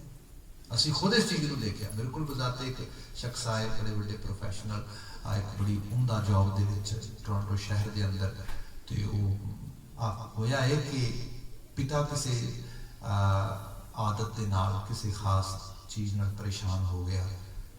ਬੇਟਾ ਚੰਗੇਰਾ ਸੀਗਾ, ਪਿਤਾ ਦੇ ਜੀਵਨ ਨੂੰ ਬਰਬਾਦ ਹੁੰਦੇ ਨੂੰ ਨਾ ਵੇਖ ਪਾਇਆ, ਇਸ ਕਰਕੇ ਇੰਟਰਵੀਨ ਕੀਤਾ, ਪਿਤਾ ਦੇ ਉੱਤੇ ਜ਼ੋਰ ਦਿੱਤਾ, ਮੈਨੂੰ ਬਕਾਇਦਾ ਤੌਰ ਤੇ ਇਨਵੋਲਵ ਕੀਤਾ।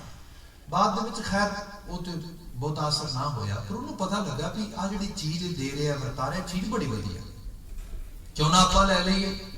ਠੀਕ ਹੈ, ਹੁਣ ਜੀਵਨ ਹੈ, ਫੈਮਿਲੀ ਸ਼ੁਰੂ ਹੋ ਗਈ, ਆਪਣੀ ਜਗ੍ਹਾ ਬੱਚੇ ਨੇ, ਜਿਹੜੀ ਜੌਬ ਕਰਦਾ ਉਹ ਬੜੀ ਡਿਮਾਂਡਿੰਗ ਹੈ, ਉਹਦੇ 'ਚ ਬੜਾ ਟਾਈਮ ਲੱਗ ਜਾਂਦਾ ਹੈ, ਪਰ ਇਹਦੇ ਬਾਵਜੂਦ ਪਤਾ ਲੱਗਾ ਵੀ ਆਹ ਚੀਜ਼ ਚੰਗੀ ਹੈ, ਲਈ ਜਾਏ। ਉਹਨੇ ਵਿਚਾਰੇ ਨੇ ਟਰਾਈ ਕੀਤੀ 2 4 5 7 ਵਾਰੀ ਮੈਂ ਕਿਸੇ ਤਰੀਕੇ ਨਾਲ, ਪਰ ਹੁਣ ਇਸ ਤੋਂ ਪਹਿਲਾਂ ਕਿਉਂਕਿ ਇਹਦੇ ਨਾਲ ਇੰਟਰੋਡਕਸ਼ਨ ਹੀ ਨਹੀਂ ਹੋਈ ਨਾ ਪੰਜਾਬੀ ਜ਼ਬਾਨ ਨਾਲ, ਨਾ ਬਾਣੀ ਨਾਲ, ਨਾ ਗੁਰਮਤ ਨਾਲ, ਉਹ ਚਾਹ ਕੇ ਵਿਚਾਰਾ ਲੈ ਨਹੀਂ ਪਾਇਆ।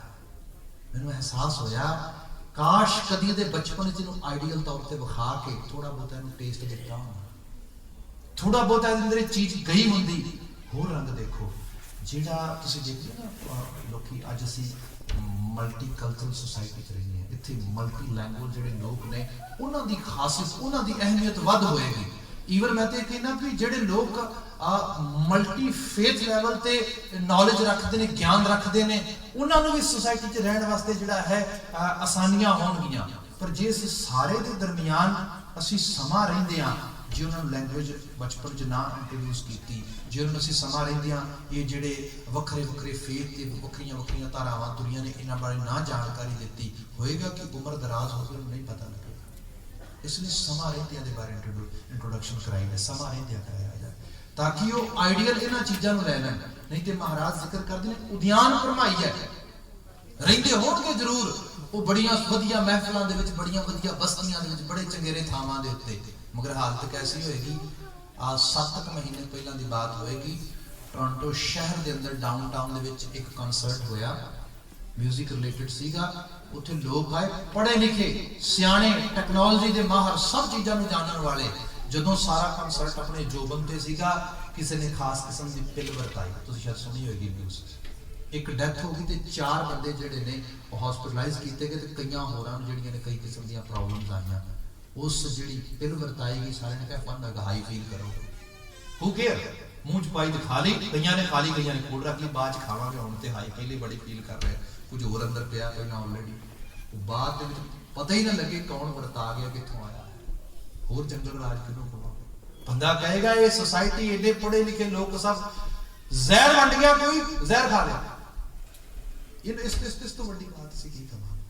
ਮਹਾਰਾਜ ਦਾ ਜ਼ਿਕਰ ਕਰਦੇ ਇਹ ਤਾਂ ਹੈ ਜੇ ਬੰਦੇ ਨੂੰ ਅਹਿਸਾਸ ਨੇ ਜੀਵਨ ਦਾ ਮਕਸਦ ਕੀ ਹੈ, ਤੇ ਉਹ ਤਾਂ ਆਵੇ ਜੇ ਬੰਦੇ ਦੇ ਸੰਤ ਬਿਰਤੀ, ਸਤ ਬਿਰਤੀ, ਸ਼ੁਭ ਗੁਣ, ਉਹ ਵਿਵੇਕ ਅੰਦਰ ਕੰਮ ਕਰਦਾ ਹੋਏ। तो ਸਾਹਿਬ ਕਹਿੰਦੇ ਸੰਤ ਕੇ ਦੁਖੀ ਕੋ ਉਦਿਆਨ ਫਰਮਾਈ ਹੈ, ਸੰਤ ਕਾ ਦੁਖੀ ਉਜੜ ਪਾਈ ਹੈ, ਉਜਾੜੇ ਦੇ ਰਾਹ ਪੈ ਜਾਂਦਾ। ਅੱਜ ਅਸੀਂ ਜਿਸ ਸਮਾਜ 'ਚ ਰਹਿ ਰਹੇ ਹਾਂ, ਇੱਥੇ ਕਿੰਨੇ ਸਾਡੇ ਕੋਲ ਕਿੰਨੇ ਪਰਕਸ ਨੇ, ਕਿੰਨੀਆਂ ਐਡਵਾਂਟੇਜਸ ਨੇ ਸਾਡੇ ਕੋਲ, ਕਿਤਨੇ ਇਸ ਸੋਸਾਇਟੀ ਦੇ ਜਿਹੜੇ ਨੇ ਪ੍ਰੋਸ ਅਸੀਂ ਵੇਖ ਸਕਦੇ ਹਾਂ। ਪਰ ਸਭ ਦੇ ਬਾਵਜੂਦ ਜਦੋਂ ਤੁਸੀਂ ਇਹਦਾ ਮੁਤਾਲਿਆ ਕਰਦੇ, ਜਿਹੜਾ ਬੰਦਾ 10 15 20 ਸਾਲ ਰਹਿ ਜਾਏ ਨਾ, ਤੇ ਕਈ ਵਾਰੀ ਮੈਂ ਇਹ ਵੀ ਲੋਕ ਜਿਹੜੇ ਨੇ ਅਹਿਸਾਸ ਦੇ ਹੋਏ ਜਾਂ ਪਛਤਾਵਾ ਕਰਦੇ ਹੋਏ ਦੋਸਤੋ ਦੇਖੇ ਨੇ, ਜਿਹੜੇ ਕਹਿੰਦੇ ਨੇ ਕਾਹਦੇ ਲਈ ਆਏ ਇੱਥੇ, ਰੀਜ਼ਨ ਕੀ ਹੋਇਆ। ਬਚਨ ਇੱਥੇ ਪੜੋ, ਸੰਤ ਕਾ ਦੁਖੀ ਉਜੜ ਪਾਈ ਹੈ। ਉਜੜ ਪਾਈ ਹੈ ਤੋਂ ਮੁਰਾਦ ਕੀ ਲਵਾਂਗੇ। ਤੁਸੀਂ ਇੱਕ ਹੁਕਮਨਾਮੇ 'ਚ ਕਦੀ ਵਾਕ ਸੁਣਿਆ ਹੋਏਗਾ, ਮਹਾਰਾਜ ਜ਼ਿਕਰ ਕਰਦੇ ਨੇ, ਬਸਤਾ ਟੂਟੀ ਝੌਂਪੜੀ।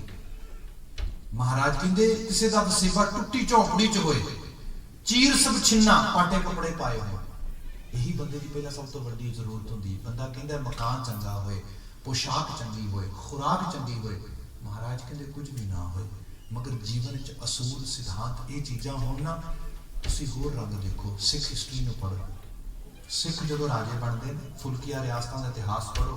माफ़ी मंगांगा मैं तां नहीं बहुती बात करता क्योंकि नैगेटिव गल्लां पहले ही बड़ियां करते हैं, नहीं जो फुल्किया रियासतों का कुछ तुहाडा रंग बयान करा सामने, तुसीं कहोगे कमाल है। सिੱਖੀ ਦੇ दुश्मन कौन होणगे जी? ਜਿਹੜੇ राजे रजवाड़े जिथे जिथे उन्होंने राज रहा, ਤੁਸੀਂ ਪਟਿਆਲਾ ਰਿਆਸਤ ਆਲਾ ਸਿੰਘ ਦਾ ਪ੍ਰਤਾਪ ਦੇਖਿਆ ਹੋਣਾ, ਉਹਨੂੰ ਤੁਸੀਂ ਥੋੜੇ ਰੰਗ ਨੂੰ ਛੱਡ ਦਿਓ, ਉਸ ਤੋਂ ਬਾਅਦ ਇਧਰਲੀ ਰਿਆਸਤ ਤੇ ਆ ਜਾਓ, ਉਤਲੇ ਪਾਸੇ ਜੀਂਦ ਰਿਆਸਤ, ਬੂੜੀਆ ਰਿਆਸਤ, ਕੈਥਲ ਰਿਆਸਤ, ਟੋਟਲ ਸਿੱਖ ਰਿਆਸਤਾਂ। ਸਿੱਖਾਂ ਦੀ ਗਿਣਤੀ ਤੁਸੀਂ ਜੇ ਪਾਰਟੀਸ਼ਨ ਤੋਂ ਬਾਅਦ ਉਹ ਸਿੱਖ ਨਾ ਇੱਧਰ ਆਉਂਦੇ ਤੇ ਬਾਕੀ ਸਿੱਖ ਕਿੰਨੇ ਰਹਿਣ ਉੱਥੇ। ਰਾਜ ਹੋਏ ਤੇ ਲੰਬਾ ਸਮਾਂ ਚੱਲੇ। किस समय तो वो जड़े है फूल दियां औलादां जड़ियां उत्ते राज करदियां होण, ते सिੱਖੀ बारे लोकां दी जिहड़ी सोच है, लोकां दे जहन दे विच सिੱਖਾं दे प्रति नफरत पैदा होई। ਜਿਹੜੋਂ ਸਿੱਖਾਂ ਨੂੰ ਵਡਿਆਈ ਮਿਲੀ ਉਦੋਂ ਨਹੀਂ ਮਿਲੀ ਜਦੋਂ ਸਿੱਖਾਂ ਦੇ ਗਲਾਂ ਦੇ ਵਿੱਚ ਹੀਰਿਆਂ ਦੀਆਂ ਮਾਲਾ ਸੀਗੀਆਂ, ਜਦੋਂ ਸਿੱਖਾਂ ਦੀਆਂ ਪੱਗਾਂ ਦੇ ਉੱਤੇ ਕਲਗੀਆਂ ਲਾਈਆਂ ਸੱਚੀਆਂ। ਸਭ ਇਸ ਰਾਜੇ ਰਜਵਾੜੇ ਵਿੱਚ ਰਹਿੰਦੇ ਸੀ ਨਾ, ਘੋੜੀਆਂ ਹਾਥੀਆਂ ਦੇ ਸਫ਼ਰ ਕਰਦੇ ਸੀ, ਰੱਥਾਂ ਰੱਖੀਆਂ ਸੀ, ਸਭ ਚੀਜ਼ਾਂ ਨਾ। ਸਿੱਖਾਂ ਨੂੰ ਵਡਿਆਈ ਪਤਾ ਕਦੋਂ ਮਿਲਦੀ ਹੈ? ਜਦੋਂ ਸਿੱਖਾਂ ਦਾ ਵਾਸਾ ਘੋੜਿਆਂ ਦੀਆਂ ਕਾਠੀਆਂ ਤੇ ਹੈ, ਪਾਉਣ ਵਾਸਤੇ ਚੰਗੇ ਬਸਤਰ ਕੋਈ ਨਹੀਂ, ਇੱਕ ਭੂਰੀ ਲਈ ਹੈ ਬਸ ਗਲ ਦੇ ਉੱਤੇ, ਜਿਹੜੀ ਹੈ ਤੇੜ ਕੱਛ ਪਾਈ ਹੈ, ਸਾਰਾ ਲੋਹਾ ਪਾਇਆ ਹੈ, ਛੋਲੇ ਖਾਂਦੇ ਨੇ, ਕੋਈ ਵੀ ਕਿਸੇ ਰੂਪ ਦੇ ਵਿੱਚ ਉਹਨਾਂ ਕੋਲ ਚੰਗੇ ਮਕਾਨ, ਕੋਈ ਐਸੀ ਚੀਜ਼ ਨਹੀਂ ਹੈਗੀ। ਮਗਰ ਉਦੋਂ ਜੇ ਕੋਈ ਸਿੱਖਾਂ ਬਾਰੇ ਲਿਖਦਾ ਹੈ ਤੇ ਸਿੱਖਾਂ ਬਾਰੇ ਲਿਖਦਾ ਕਿ ਇਹਨਾਂ ਤੋਂ ਵਧੀਆ ਬੰਦਾ ਕੋਈ ਨਹੀਂ ਹੋ ਸਕਦਾ। बसता टूटी झोंपड़ी चीर सब छिन्ना, जात ना पत ना आदर उद्यान पर मिन्ना। साहब कहते राजा सगली सृष्टि का, वो बादशाह उन्हां दी वडियाई है। जदों राज भाग विच ने उदों कोई की हालत है, उदों देखो किस रूप दे विच, होर रंग देखो तुसीं। हुक्म दा वाक्य शायद तुसीं कदी पढ़िया सुनिया होएगा, उहदे च उह जिक्र हुंदा है। साहब कहते बसंत स्वर्ग लोक है, बसंत स्वर्ग लोक है। बंदा कहंदा स्वर्ग दा राज मिल जे।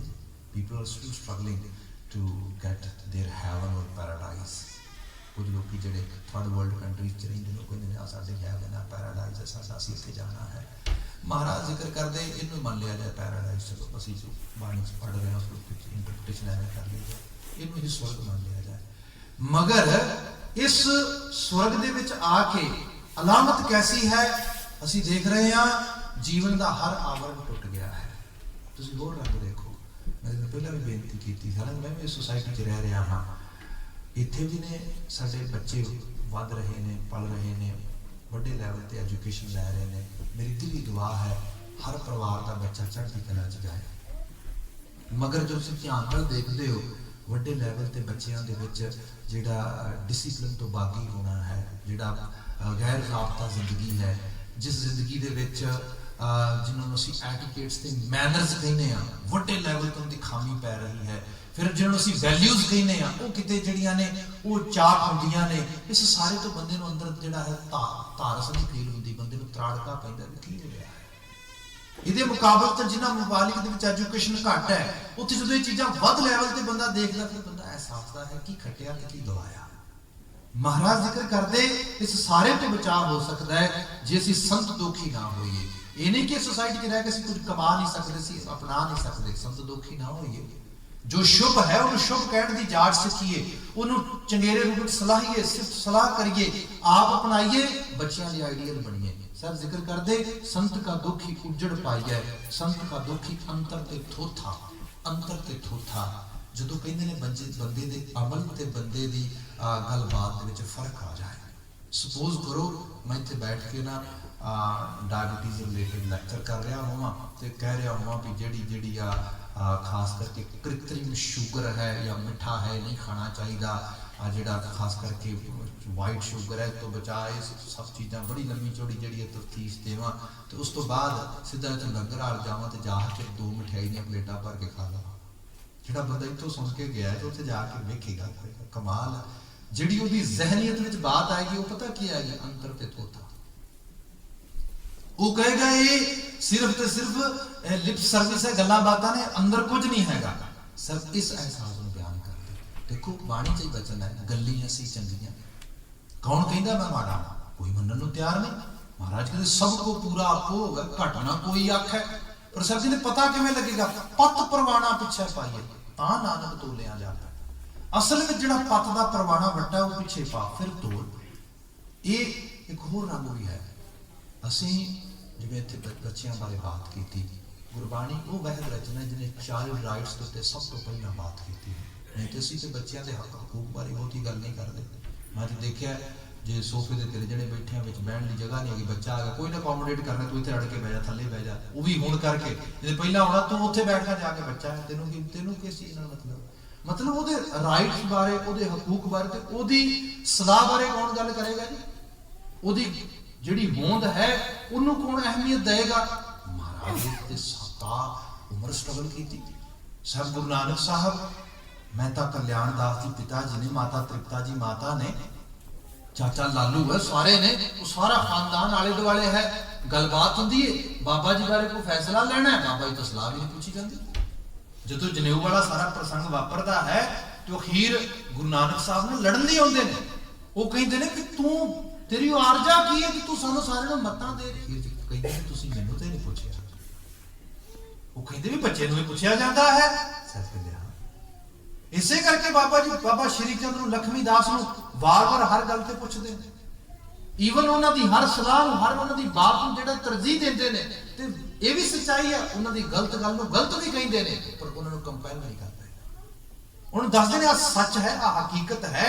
देर सवेर बच्चे दे ते आउणा पैना। मैं इत्थे खड़ा मिलांगा तुहानूं, मैं इत्थे खड़ा अज भी ते कल भी, मोह नहीं मेरे विच। पर हां तुसीं जिस रूप दे विच तुसीं करना चाहुंदे हो, मैं उस सदका तुहाडे तो तुहाडा जीवन नहीं खोंदा। ये भी मेरी सच्चाई है। ये जिहड़ी बात है गुरु महाराज ने साडी बख्शिश दी झोली च पाई।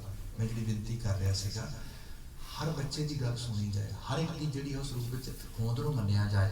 साहिब इत्थे जिक्र करदे ये चीज़ां हुण साडे जदों मैं कहना मैं तेरी बड़ा, मैं ते रब तो डरदा नहीं, मैं ते सब दा सत्कार करदा, अमली रूप विच लैके आउणा। जे मेरी गल्लां बातां दे लिपसर विच असर ते अंतर ते थोथा गल्ली असीं चंगियां आचारी दुनिया मनो कुसूदा कालियां बाहरों चिट्टियां। ऐसियां इमारतां बाहरों ते संगे मरमर लगा लिश्क रहा है, अंदर महल है। सर कहते ये नहीं पसंद है। इस करके जिक्र आया संत का दुख ही अंतर ते थोथा, जो सांस बिना मृतक की लोथा, सांस बिना मृतक की लोथा। एडी वड्डी एग्जांपल यूनिक देती। लोथ ते होए सांस कोई ना होए, जान ना होए, लोथ किस कारज है। देखो ना मृतक की मडोली, मैं भी अपने थोड़े जीवन जड़ियां मडोलियां देखियां, पता कई बार एहसास का नैन पुराण के वही ने, वही हाथ ने, वही पैर ने, वही अखा ने। आखिरकार अखा क्यों नहीं खुलदियां, हाथ क्यों नहीं उठते? रीजन है विच रूह नहीं रह गई। इन बिन जिहड़ा रूहानी जीवन है, जिहड़ा सिद्धांत बेस्ड लाइफ स्टाइल है, वो सही रूप दे रूह है साडे जीवन दे। आत्मक बुलंदी ही बंदे नूं किसी चंगेरे पासे लैके जाती है। ते बंदा जिहड़ी आत्मक बुलंदी ते की पहुंचना है, जे कोई आत्मक तौर तो उसरा तुरन दा यतन भी करदा है, ਉਹਦਾ ਠੱਠਾ ਕੀਤਾ ਜਾਂਦਾ, मजाक उड़ाया ਜਾਂਦਾ है। संत निंदक किवें बनदे आ तुसीं अपने जीवन में झात मार के देखो। अज की तारीख दे विच साडे विआह, साडे घरां दे समागम, साडा सारे का सारा लाइफ स्टाइल इहदे नाल रिलेटेड है। जिस सोशलाइज होंदे आ, सारा कुछ करते हैं, वो सारे विच की प्रधान है? गुरमत के मनमत। मैं नहीं कहता किसी को, तुसीं आप खोल के पढ़ता लो, मैं खुद कुछ शामिल। जो कोई ऐसा बंदा है अज इस किस्म का बैंकुट कल्चर तो जो असीं अडॉप्ट कर ले, ये गुरमत है कि मनमत है? तुसीं खुद देखो। जे कोई बंदा इत्ते पैरा देंदा है, लोग ठट्ठा करते हैं, होर समझ दो कि किलो बाओ तुसीं। जे कोई इत्ते थोड़ा ट्राई भी करता है भी मैं इस पासे तुरना, मैं सरल ते साधारण जिंदगी नूं तरजीह देनी है, लोग कहते लै वड्डा वेखिया सरल ते साधारण जिंदगी, एवें भी चलदा हुंदा ते अक्सर होया है। ये जिहड़ी बिरती है, ਇਹਦੇ ਨਾਲ ਅਲਟੀਮੇਟਲੀ ਅਸੀਂ ਉਹ ਕ੍ਰਾਈਟੇਰੀਆ ਸੈੱਟ ਕਰ ਦਿੱਤਾ ਹੈ, ਜਿਹਦੇ ਨਾਲ ਅੱਜ ਸਾਡੇ ਸੱਭਿਆਚਾਰ ਸਾਰੇ ਵਿੱਚ ਕਾਣ ਆ ਗਈ ਹੈ। ਕਾਣ ਇਸ ਪੱਧਰ ਤੇ ਆ ਚੁੱਕੀ ਹੈ, ਸਾਡੇ ਆਪਣੇ ਬੱਚੇ ਸਾਡੀ ਆਪਣੇ ਆਈਡੀਆਜ਼ ਨੂੰ ਜਿਹੜਾ ਹੈ ਉਹ ਤਰਜੀਹ ਨਹੀਂ ਦੇ ਰਹੇ। ਮੈਂ ਇਹ ਵੀ ਬੇਨਤੀ ਕਰਾਂ, ਹਾਲਾਂਕਿ ਬੱਚਿਆਂ ਨੂੰ ਮੇਰੀ ਅਪੀਲ ਹੈ, ਇਹਨੂੰ ਸੁਚੱਜੇ ਢੰਗ ਨਾਲ ਲਿਆ ਜਾਏ। ਮਾਈਟ ਵੀ ਮਾਪੇ ਜਾਂ ਸਾਡੇ ਆਲੇ ਦੁਆਲੇ ਦੇ ਲੋਕ ਇਸ ਚੀਜ਼ ਬਾਰੇ ਅਵੇਅਰ ਨਾ ਹੋਣ। ਤੁਸੀਂ ਐਜੂਕੇਟਡ ਹੋ, ਤੁਸੀਂ ਹੋ ਸਕਦੇ, ਬੜੀ ਈਜ਼ੀ ਹੋ ਸਕਦੀ, ਤੁਹਾਡੇ ਕੋਲ ਟਾਈਮ ਵੀ ਹੈ। ਤੁਸੀਂ ਥੋੜਾ ਸਮਾਂ ਲਾ ਕੇ ਇਸ ਆਪਣੇ ਰੂਹਾਨੀ ਰੰਗ ਦੀ ਸਟੱਡੀ ਕਰੋ, ਇਸ ਚੀਜ਼ ਨੂੰ ਦੇਖੋ। ਸਾਡੇ ਬੜੇ ਬੱਚਿਆਂ ਨੇ ਆਪਣੇ ਜਿਹੜਾ ਹੈ ਸਮੇਂ ਦੇ ਦੌਰਾਨ ਪਿਛਲੇਰਿਆਂ ਤੋਂ ਚੰਗੇਰਾ ਕਮਾ ਲਿਆ। ਪ੍ਰੋਫੈਸਰ ਸਾਹਿਬ ਸਿੰਘ ਦਾ ਟੀਕਾ ਪਿਆ ਮੇਰੇ ਸਾਹਮਣੇ। ਉਹ ਸ਼ਖਸ ਜਿਹੜਾ ਗੈਰ ਸਿੱਖ ਸੀਗਾ, ਮਗਰ ਹਾਂ ਪਰਿਵਾਰ ਦੇ ਵਿੱਚ ਚਾਚਾ ਸਿੱਖ ਸੀ, ਖਾਸ ਅੰਦਰ ਬਣੀ ਮੈਂ ਵੀ ਸਿੱਖ ਬਣਾ, ਘਰਦਿਆਂ ਨੂੰ ਪਤਾ ਲੱਗਾ, ਕਹਿੰਦੇ ਬਿਲਕੁਲ ਨਹੀਂ, ਬਲਕਿ ਉਹਨੂੰ ਬੰਦੇ ਉਹ ਮਿਲਾਣੇ ਸ਼ੁਰੂ ਕਰਤੇ ਜਿਹੜੇ ਸਿੱਖੀ ਦੇ ਬਰਖਲਾਫਤ ਗੱਲ ਕਰਦੇ ਸੀਗੇ। ਅਖੀਰ ਉਹਨੇ ਕਿਹਾ ਵੀ ਮੈਂ ਸਿੱਖ ਬਣ ਜਾਣਾ ਹੈ। ਗੱਲ ਇੱਥੇ ਆ ਗਈ, ਉਹਨੂੰ ਇੱਕ ਬੰਦਾ ਲਿਆ ਕੇ ਮਿਲਾ ਕੇ ਉਹਨਾਂ ਨੂੰ ਮਿਲਾ ਕੇ ਕਿਹਾ, ਕਹਿਣ ਲੱਗੇ ਲੈ ਸਿੱਖਾਂ ਦਾ ਵੀ ਕੋਈ ਮਾਂ ਪਿਓ ਹੈ, ਇਹਨਾਂ ਦਾ ਗ੍ਰੰਥ ਲਿਖਿਆ, ਬਾਣੀ ਲਿਖੀ ਹੈ, ਇੱਕ ਪੰਕਤੀ ਦੇ ਕੋਈ 10-10 ਅਰਥ ਕਰ ਦਿੰਦਾ ਹੈ। ਇਹ ਆਮ ਫਿਤਰਤ ਸੀਗੀ। ਬੰਦਾ ਕਹਿੰਦਾ ਸੀਗਾ ਕਿ ਜਿੰਨੇ ਕੋਈ ਵੱਧ ਇੱਕ ਪੰਕਤੀ ਦੇ ਅਰਥ ਕਰੇਗਾ ਉਹਨਾਂ ਵੱਡਾ ਵਿਦਵਾਨ। ਇਹਦਾ ਮਤਲਬ ਕਿ ਅਰਥ ਕਿਹੜੇ ਰਹਿ ਗਏ ਫਿਰ? ਖੈਰ ਉਹ ਸਿੱਖੀ ਲਹਿਜੇ ਚ ਆ ਗਏ, ਸੰਸਕ੍ਰਿਤ ਮਾਸਟਰਸ ਕੀਤੀ, ਸਾਰੀ ਬਾਤ ਹੋ ਗਈ। ਫਿਰ ਖਿਆਲ ਆਇਆ ਅੰਦਰ ਮਨ ਦੇ ਵਿੱਚ, ਐਵੇਂ ਕਿਵੇਂ ਹੋ ਸਕਦਾ ਹੈ? ਇਤਨੀ ਉਮਦਾ ਰਚਨਾ ਗੁਰੂ ਸਾਹਿਬ ਨੇ ਰਚੀ ਹੋਈ ਤੇ ਇਹਨੂੰ ਸਮਝਣ ਦਾ ਸਾਨੂੰ ਤਰੀਕਾ ਨਾ ਦਿੱਤਾ ਹੋਵੇ। ਇਹ ਸੋਚ ਕੇ ਅੰਦਰ ਲਗਾਤਾਰ ਅੰਦਰ ਜਿਹੜੀ ਹੈ ਬ੍ਰੇਨਸਟੋਰਮਿੰਗ ਹੁੰਦੀ ਰਹੀ। ਇੱਕ ਦਿਨ ਕਿਤੇ ਮਹਾਰਾਜ ਦੀ ਬਾਣੀ ਦਾ ਜਿਹੜੇ ਖੰਡ ਪਾਠ ਦੀ ਰੌਲ ਹੁੰਦੀ, ਉਹਦੇ ਤੇ ਬੈਠੇ 2.5 ਘੰਟੇ ਦੀ ਰੌਲ ਹੁੰਦੀ ਸੀਗੀ। ਪਾਠ ਕਰਨ ਦੇ ਦੌਰਾਨ ਲਫ਼ਜ਼ ਆਇਆ ਸ਼ਬਦ, ਜਿਹਨੂੰ ਅਸੀਂ ਸ਼ਬਦ ਪੜ੍ਹੇ ਲਿਖਿਆ ਪੜ੍ਹਦੇ ਹਾਂ, ਸੱਸਾ ਬੱਬਾ ਦੱਦਾ। ਸ਼ਬਦ ਆਇਆ, ਦੱਦੇ ਨੂੰ ਕੋਈ ਮਾਤਰਾ ਨਹੀਂ। ਫਿਰ ਦੁਬਾਰਾ ਅੱਗੇ ਜਾ ਕੇ ਪਾਠ ਪੜ੍ਹਦੇ ਹਾਂ, ਫਿਰ ਆਇਆ ਸ਼ਬਦ ਹਰਫ ਅੱਖਰਾਂ ਦੇ ਰੂਪ ਦੇ ਵਿੱਚ, ਉਹਦੇ ਦੱਦੇ ਨੂੰ ਔਂਕੜ ਲੱਗੀ ਹੈ। ਫਿਰ ਆਇਆ ਸ਼ਬਦ, ਦੱਦੇ ਨੂੰ ਸਿਹਾਰੀ ਪਈ ਹੈ। ਅਹਿਸਾਸ ਆਇਆ ਇਸ ਔਂਕੜ ਦਾ, ਇਸ ਸਿਹਾਰੀ ਦਾ, ਇਸ ਨੁਕਤੇ ਦਾ ਜ਼ਰੂਰ ਕੋਈ ਮੀਨਿੰਗ ਹੈ ਜਿਹੜਾ ਮੈਨੂੰ ਨਹੀਂ ਪਤਾ। ਇਹ ਲੱਭਣ ਦੇ ਦੌਰਾਨ ਗੁਰਬਾਣੀ ਦੀ ਵਿਆਕਰਣ ਰਿਵਾਈਵ ਕਰ ਲਈ ਉਹਨਾਂ ਨੇ, ਜਿਹਦੇ ਸਦਕਾ ਟੀਕਾ ਸਾਡੇ ਸਾਹਮਣੇ ਹੈ। ਇਸ ਲਈ ਜੇ ਸਾਡੇ ਚ ਸੱਚ ਲੱਭਣ ਦੀ ਖਾਸ਼ ਹੋਏ, ਕਰਤਾ ਕਿਤੇ ਬਾਹਰ ਥੋੜਾ, ਮੇਰੇ ਤੁਹਾਡੇ ਸਭ ਦੇ ਵਿੱਚ ਵਿਦਮਾਨ ਹੈ। ਉਹ ਸਭ ਨੂੰ ਰਾਹ ਵਿਖਾ ਦਿੰਦਾ, ਉਹ ਵਿਜ਼ਨਰੀ ਬਣਾ ਦਿੰਦਾ। ਸਭ ਜ਼ਿਕਰ ਕਰਦੇ ਹਾਂ ਤੂੰ ਸੰਤ ਦੋਖੀ ਨਾ ਬਣ। ਜਿਹੜਾ ਚੰਗੇ ਪਾਸੇ ਤੁਰਦਾ ਹੈ ਉਹਦੀ ਸਪੋਰਟ ਨਹੀਂ ਕਰ ਸਕਦਾ, ਮਦਦ ਨਹੀਂ ਕਰ ਸਕਦਾ, ਉਹਦੀ ਨਖੇਦੀ ਨਾ ਕਰ, ਉਹਦੀ ਬਖੀਲੀ ਨਾ ਕਰ। ਇਹ ਪਾਪ, ਇਹ ਗੁਨਾਹ ਨਾ ਲੈ, ਇਹਦੇ ਤੋਂ ਬਾਹਰ ਆ ਜਾ। ਸਾਡੇ ਸਮਾਜ 'ਚ ਵੱਡੇ ਲੈਵਲ ਤੇ ਗੁਨਾਹ ਬਿਰਤੀ ਅਸੀਂ ਦੇਖ ਰਹੇ ਹਾਂ। ਸਾਹਿਬ ਉਸ ਰੂਪ ਵਿੱਚ ਜ਼ਿਕਰ करते जो सांस बिना मृतक की लोथा, संत के दोखी की जड़ किछ ना है। ये भी सच है। लोग कहते नहीं तो आज तो समाज माड़िया का हो गया। जो माड़ा अंसर है वो जी अज समाज में सुपीरियर है। सियाने लोग पता की कहते हैं, खलील जिब्रान का शायद तुसीं कोड कभी पढ़िया या सुनिया हो, वो एक जगह जिक्र करता है, कहता है माड़े लोग धरती ते सरदारी तां करते हैं क्यों, क्योंकि चंगे लोग अपने घरां विच वड़ के बैठे ने। अज चंगे बाहर आ जाण, माड़ियां दी थां कोई नहीं। क्योंकि चंगा बंदा किसी किस्म का इनिशिएटिव नहीं लै रहा, वो ट्राई नहीं कर रहा, वो अपने वालों यत्नशील नहीं होएगा की, फिर माड़ा करेगा चार चुफेरे। इत्थे साहब जिक्र करदे संत के दोखी की जड़ किछ ना है, ओदी होंद कोई नहीं, पाया कोई नहीं, ऊपर ही पिया। सिर्फ साडे वालों कोई हवा नहीं चलती, थोड़ी जी हवा चले वो एक पल दे विच तहस नहस हो जाएगा और जमीन तो उखड़ के थल्ले डिग जाएगा। आपन बीज आपे ही खाहे, तो किसी होर वास्ते बीज नहीं बीजदा, अपने वास्ते बीज बीजता है। मर्चेंट ऑफ वेनिस तुसीं शायद कभी ड्रामा पढ़िया होएगा, शेक्सपीयर का लिखिया होएगा, ਉਹਦੇ ਚ ਆ ਜਿਹੜਾ ਬਚਨ ਆਇਆ ਨਾ, ਆਪੇ ਬੀਜ ਆਪੇ ਹੀ ਖਾਹੇ। ਜਦੋਂ ਅਖੀਰ ਦੇ ਵਿੱਚ ਤੁਸੀਂ ਉਹਦਾ ਚਰਮ ਦੇਖਦੇ ਹੋ ਨਾਟਕ ਦਾ, ਉਹ ਮਰਚੈਂਟ ਜਿਹੜਾ ਸੀਗਾ, ਵਪਾਰੀ ਸੀ, ਉਹਨੇ ਸ਼ਾਹੂਕਾਰ ਨੇ ਜਿਹੜਾ ਉਹ ਵਿਆਜ ਤੇ ਪੈਸਾ ਦਿੱਤਾ ਹੁੰਦਾ ਹੈ, ਤੇ ਕਿਉਂਕਿ ਉਹ ਤੋਂ ਨਫ਼ਰਤ ਕਰਦਾ, ਉਹਨੂੰ ਲਾਈਕ ਨਹੀਂ ਕਰਦਾ, ਤੇ ਪੈਸਾ ਦੇਣ ਲੱਗਾ ਉਹਨੇ ਸ਼ਰਤ ਵਿੱਚ ਲਿਖਾ ਲਈ। ਜਦੋਂ ਸਮਝੌਤਾ ਹੋਇਆ ਸਾਰਾ, ਹੁਣ ਤੇ ਲੀਗਲ ਤੌਰ ਤੇ ਟਰਮਾਂ ਬਦਲ ਗਈਆਂ ਨਾ, ਇਹੀ ਮੈਗਨਾ ਕਾਰਟ ਹੈ। ਲੋਕਾਂ ਨੇ ਕਾਨੂੰਨੀ ਤੌਰ ਤੇ ਹੌਲੀ ਹੌਲੀ ਕਰਦਿਆਂ ਲੋਕੀ ਸਿਆਣੇ ਹੋ ਗਏ। ਉਹ ਲਿਖਾ ਲਿਆ ਕਿ ਜੇ ਤੂੰ ਪੈਸੇ ਨਾ ਦੇ ਪਾਇਆ ਤੇ ਤੇਰੇ ਦਿਲ ਦਾ ਇੰਨੇ ਔਂਸ ਜਿਹੜਾ ਖੂਨ ਕੱਢ ਕੇ ਲਿਆ ਜਾਏਗਾ, ਸਾਰਾ ਕੁਝ। ਮਤਲਬ ਜ਼ਾਹਰਾ ਤੌਰ ਤੇ ਦੀ ਮੌਤ ਖਰੀਦ ਲਈ ਉਹਨੇ, ਵੀ ਪੈਸੇ ਨਾ ਦਿੱਤੇ ਗਏ ਤੇ ਜਾਨੋਂ ਮਾਰਾਂਗੇ, ਸਿੱਧੀ ਕੰਮ ਨਿਬੜਿਆ। ਉਹ ਅਖੀਰ ਉਹਦੇ ਜਹਾਜ਼ ਲੇਟ ਹੋ ਗਏ, ਪੈਸਾ ਨਾ ਦੇ ਪਾਇਆ, ਉਹ ਕੋਰਟ 'ਚ ਲੈ ਗਿਆ, ਤਾਂ ਸਾਰੀ ਬਾਤ ਹੋ ਗਈ। ਤੇ ਫਿਰ ਉਹਦਾ ਦੋਸਤ ਉਹ ਜਿਹੜਾ ਹੈ ਉਹ ਵਕੀਲ ਬਣ ਕੇ ਆ ਗਿਆ ਉੱਥੇ ਉਹਦੀ ਮਦਦ ਕਰਨ ਵਾਸਤੇ, ਤੇ ਉਹ ਅਖੀਰ ਦੇ ਵਿੱਚੋਂ ਫਿਰ ਉਹ ਦੋਸਤ ਉਹਦਾ ਕਰਦਾ ਦੇਖ ਬਾਤ ਇਸ ਤਰ੍ਹਾਂ ਦੇਰ ਸਵੇਰ ਸਭ ਤੋਂ ਹੋ ਜਾਂਦੀ ਹੈ, ਤੇ ਤੂੰ ਇੱਕ ਕੰਮ ਕਰ, ਇੱਥੇ ਕੁਝ ਮਰਸੀ ਸ਼ੋ ਕਰ। ਇਹ ਵੀ ਬੰਦਾ ਹੀ ਹੈ, ਗਲਤੀ ਹੋ ਗਈ, ਪੈਸੇ ਲੈ ਲੈ, ਕੀ ਫਰਕ ਪੈ ਗਿਆ? ਉਹ ਕਹਿੰਦਾ ਨੋ ਵੇ, ਮਰਸੀ ਨਾਮ ਦਾ ਜਿਹੜਾ ਵਰਡ ਹੈ ਨਾ, ਮੈਂ ਜ਼ਿੰਦਗੀ ਦੀ ਡਿਕਸ਼ਨਰੀ 'ਚ ਕਦੀ ਲਿਖਿਆ ਹੀ ਨਹੀਂਗਾ। नो मर्सी नो वे, किसी रूप दे विच कोई दया नहीं गी, ये नहीं हो सकता। वो फिर अखीर दे विच फिर वकील अपने तरीके नाल जिहड़ा है उलझा लैंदा कानूनी गुंझल दे विच। कहंदा भी इत्ते जिहड़ा दस्तावेज ते लिखिया कि सिर्फ तू इहदे दिल दा खून इन्ने औंस लै सकदा, इहदे तो वध नहीं लै सकदा। नंबर 1, होर किसी पार्ट दा खून नहीं निकलना चाहिए, क्योंकि डिटेल लिखिया नहीं गा। दूजे नंबर तू किसी की मदद नहीं लै सकदा, कोई जलाद कोई डॉक्टर आएगा तो मदद करेगा, नो वे। नाइफ है तू आप लैना, नंबर 3 दी मौत नहीं होनी चाहिए।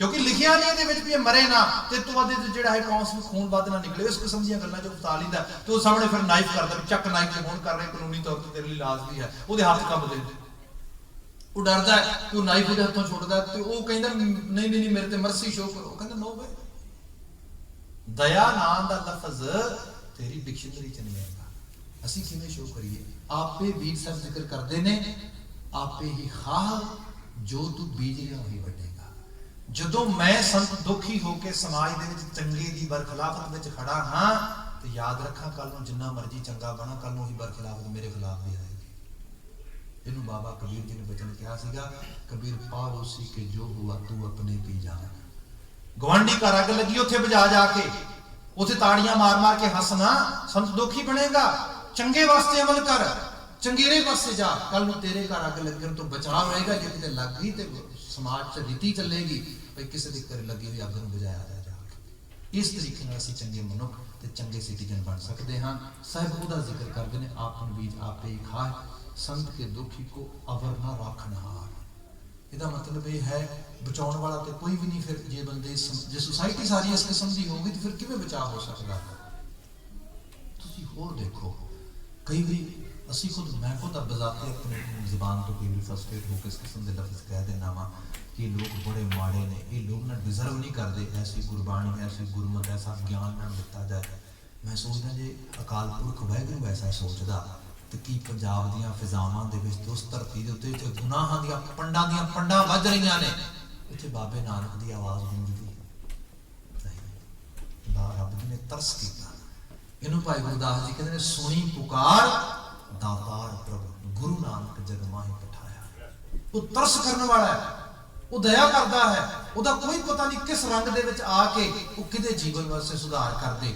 ਤੇ ਕੋਈ ਐਸਾ ਜ਼ਰੀਆ ਬਣਾਏ ਜੀਵਨ ਸੁਧਾਰ ਵਾਲੇ ਪਾਸੇ ਤੁਰ ਪਏ ਇਸ ਕਰਕੇ ਸਾਹਿਬ ਇੱਥੇ ਜ਼ਿਕਰ ਕਰਦੇ ਨੇ ਸੰਤ ਕੇ ਦੁਖੀ ਕੋ ਅਵਰ ਨਾ ਰੱਖਣ ਹਾਰ ਨਾਨਕ ਸੰਤ ਭਾਵੇ ਤਾਂ ਲੈ ਉਬਾਰ ਜੇ ਉਹਨੂੰ ਪਾ ਜਾਏ ਉਹ ਉਬਾਰ ਲੈਂਦਾ ਹੈ ਮੈਂ ਇੱਕ ਐਗਜ਼ਾਮਪਲ ਸ਼ਾਇਦ ਕਦੀ ਦਿੱਤੀ ਹੋਏ ਉਹ ਕਹਿ ਕੇ ਬਸ ਸਮਾਪਤੀ ਕਰ ਦੇਣਾ ਵਾ ਗਿਆਨੀ ਸੰਤ ਸਿੰਘ ਗਿਆਨੀ ਮਾਨ ਸਿੰਘ ਚੌਕ ਬੜੇ ਉਮਦਾ ਬੁਲਾਰੇ ਅਨਫੋਰਚੂਨੇਟਲੀ ਉਹਨਾਂ ਦਾ ਕੋਈ ਬਹੁਤ ਜ਼ਿਆਦਾ ਸੀ ਜਿਹੜਾ ਹੈ ਲੈਕਚਰਸ ਵਗੈਰਾ ਜਿਹੜੇ ਨੇ ਉਹ ਇਕੱਠੇ ਨਾ ਕਰ ਪਾਏ ਕਿਉਂਕਿ ਉਮਰ ਦੇ ਖੀਰਲੇ ਪੜਾਅ 'ਚ ਕੁਝ ਚੀਜ਼ਾਂ ਰਿਕਾਰਡ ਹੋਈਆਂ ਬਾਅਦ 'ਚ ਲੋਕਾਂ ਨੇ ਦਸਤਾਵੇਜ਼ ਕੀਤੇ ਉਹਨੇ ਇੱਕ ਐਗਜ਼ਾਮਪਲ ਕੀਤੀ ਆਪਣੀ ਜ਼ਿੰਦਗੀ ਦੇ ਵਿੱਚੋਂ ਉਹ ਕਹਿੰਦੇ ਨੇ ਵੀ ਮੈਂ ਜਦੋਂ ਵੀ ਦਿੱਲੀ ਤੋਂ ਲੰਘਦਾ ਤੇ ਐਵੇਂ ਨਹੀਂ ਲੰਘਦਾ ਮੈਂ ਦਿੱਲੀ ਕਥਾ ਕਰਕੇ ਹਾਜ਼ਰੀ ਭਰ ਕੇ ਲੰਘਦਾ ਜੇ ਇੱਕ ਵਾਰੀ ਪੰਜਾਬ ਤੋਂ ਆ ਰਿਹਾ ਹਾਂ ਪੰਜਾਬ ਤੋਂ ਬਾਹਰ ਜਾਣ ਵਾਸਤੇ ਤੇ ਹਾਜ਼ਰੀ ਭਰ ਰਿਹਾ ਹਾਂ ਗੁਰਦੁਆਰਾ ਬੰਗਲਾ ਸਾਹਿਬ ਜਦੋਂ ਅਗਲੀ ਵਾਰੀ ਵਾਪਸ ਜਾ ਰਿਹਾ ਹਾਂ ਤੇ ਹਾਜ਼ਰੀ ਭਰ ਰਿਹਾ ਸੀਸਗੰਜ ਵੱਡੇ ਥਾਂ ਦੋ ਹੀ ਸੀਗੇ ਕਿੱਦੇ ਇਸੇ ਤਰ੍ਹਾਂ ਹੋਇਆ ਪੰਜਾਬ ਤੋਂ ਆਇਆ ਬੰਗਲਾ ਸਾਹਿਬ ਗੁਰਦੁਆਰਾ ਸਾਹਿਬ ਹਾਜ਼ਰੀ ਭਰੀ ਤੁਸੀਂ ਦੇਖਿਆ ਉੱਥੇ ਸਟੇਜ ਉਸ ਤਰੀਕੇ ਨਾਲ ਬਣੀ ਹੈ ਕਿ ਵੱਡਾ ਸਾਰਾ ਜੰਗਲਾ ਬਣਿਆ ਸੰਗਤ ਕਾਫੀ ਦੂਰ ਬੈਠਦੀ ਹੈ